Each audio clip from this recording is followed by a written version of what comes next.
मित्रों नमस्कार। आज एक नए विषय को लेकर के आप सबके सामने रख रहे हैं। वह विषय है देश के व्यापारियों के से संबंधित होने वाले उनके व्यापार को किस तरह से खत्म किया जा रहा है कुछ बड़ी कंपनियों के द्वारा। जो कंपनियां डायरेक्ट सेल कर रही हैं या डायरेक्ट मार्केटिंग कर रही हैं, इन कंपनियों के द्वारा व्यापारी संघ ने बहुत सा पहले इस तरह की कुछ शिकायतें सरकार के सामने रखी थी, कुछ कोर्ट में रखी थी। तो यह जब शिकायतों काफ़ी हो गई तो सरकार को लगा और व्यापारी संघ का एक सदस्य मंडल ने एक पिटीशन दिल्ली हाई कोर्ट को डाली कि यह कंपनियां जो कर रही हैं वह देश के छोटे छोटे व्यापारियों को, छोटे निर्माता मैन्युफैक्चरर्स को खत्म करती जा रही हैं, उनके ब्रांड को खत्म कर रही हैं। होता क्या है कि जो बड़ी कंपनियां होती हैं इनके पास अपने अगर प्रोडक्ट है तो ठीक है, नहीं है तो यह कंपनियां जो निर्माता होते हैं उनके प्रोडक्ट को अपने नाम से बनवा करके उनको सेल करते हैं और उपभोक्ता को वही प्रोडक्ट मिलता है जो यह प्रोडक्ट अपने साइट पर दिखाते हैं। इससे कंपटीशन का जो बाजार है, बाजार में जो कंपटीशन होता है वो खत्म हो जाता है। एक मोनोपोली जैसी इन कंपनियों की हो जाती है।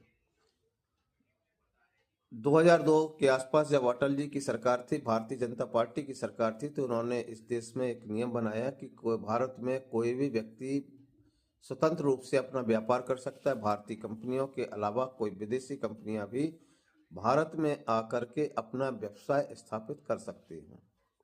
अमेजॉन, फ्लिपकार्ट भी इस तरह की कुछ कंपनियां थीं जो भारत में आई और उन्होंने अपने व्यवसाय को स्थापित किया। इन कंपनियों में जिस तरह की अनियमितताएं देखी जा रही थी उसकी शिकायत सरकार को बराबर से मिल रही थी। दिल्ली व्यापारी संघ ने अपनी एक पिटीशन दिल्ली के कंपटीशन कमीशन ऑफ इंडिया को लिखी।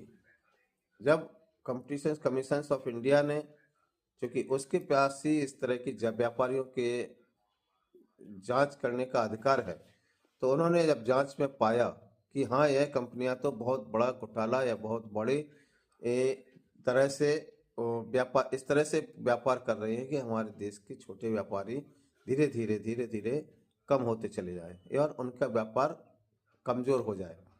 तो इस तरह से जब ये कंपटीशन में कमियां पाई गई तो दिल्ली हाई कोर्ट ने इसके पहले जो पिटीशन आई थी बंगलौर से, बंगलौर हाई कोर्ट को रेफर कर दिया। अब कर्नाटक हाई कोर्ट को यह रेफर कर दिया। यह होता क्या है कि जो ये कंपनियां हैं, यह कंपनी किस तरह से व्यापार करती हैं